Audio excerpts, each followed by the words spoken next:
But I want you to go get some help, because if you continue on the path that you're choosing, you're making a choice, choosing to continue on, it's not going to end well for you. And Azealia, let me just talk to you directly. For those of us who are Christians, we absolutely believe that through Christ, God has a purpose and a plan for our lives. And if we think about the people that we engage with, the interactions that we have, the talents that God has given us in our lives, the people that we come in contact with, that now becomes our sphere of influence. And it's like a garden. You can, make the correlation that, our lives are like gardens. And the relationships that we have with ourselves, the relationships that we have with one another, the connections that we make, how do we now nourish and build up those connections to where not only do they make us look good, but they glorify God?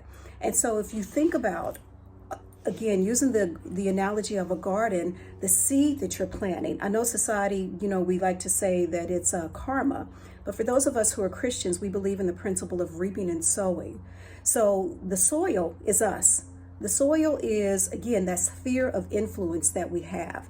And how do we nourish that soil to where the seeds that we're planting are able to come up and bring forth either a beautiful harvest, a bountiful harvest that not only reflects good on ourselves, but also to where other people can enjoy that intergenerational wisdom that we get from our elders and from our ancestors that now guides our way of thinking.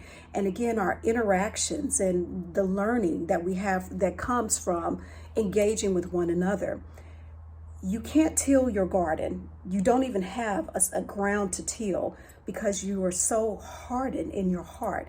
And the roots of bitterness that you have, they're not even producing weeds. Like, you have become so toxic, and you're watering yourself, you're watering your garden, you're watering your personal and professional relationships, literally with just toxic sludge that it's killing. It's killing everything that is around you, and it's killing you.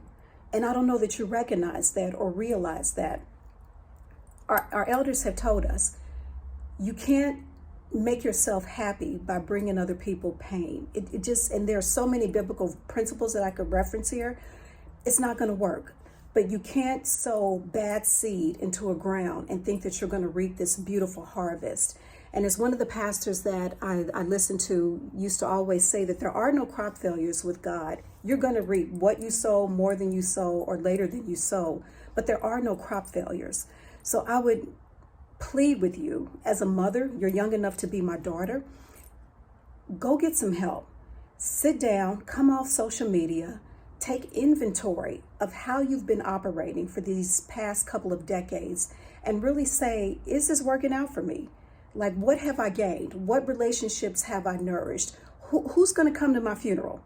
We're talking about, you were mentioning about, this woman passing is, this is payback.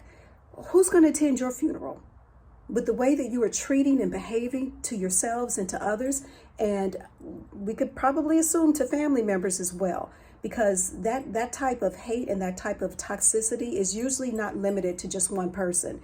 And even if there's one person that would be considered to be in your favor, meaning you really don't have issues with them, I'm pretty confident that they would not enjoy being around or in your presence, because that toxicity like that, it spreads. Cancer spreads. Cancer, unless it's treated with radiation or chemotherapy to fully eradicate it from the body, like, it doesn't just stay in one place. It metastasizes to other areas of the body because its goal is destruction, to kill the host. And the toxic behaviors that you are engaging in, the goal is for them to destroy you, destroy your reputation, destroy whatever purpose God had planned for you, potentially your eternity, depending on what you believe in, and just your impact in the world. So my sister, my daughter, I would plead with you, stop, come off social media, go get some help, faith-based help, Christian faith-based help, people that are linking you to the truth that only comes through the Word of God, and pause and reflect on the way that you've been operating, and is it working out for you? What does that look like? What has this been looking like for you? We all have to take inventory of our actions. Is this working out for me? Or do we now continue with the same patterns of behavior? The outcome will not end well. I had to tap in on this Sunday, this beautiful sunless Sunday out here in California, to give you that message, because it's a counter narrative to what's going on out here. You know, people are cussing you out. They dragging your name, you know, through the mud that you're already in. And I just wanted to throw something out there a little bit different, because I care about you and I love you and I want to see you do well.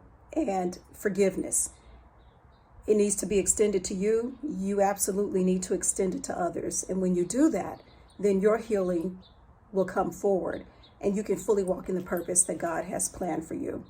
All right, my peeps, Too Bad Nurses, the podcast, poster coming up soon. Check us out on all platforms.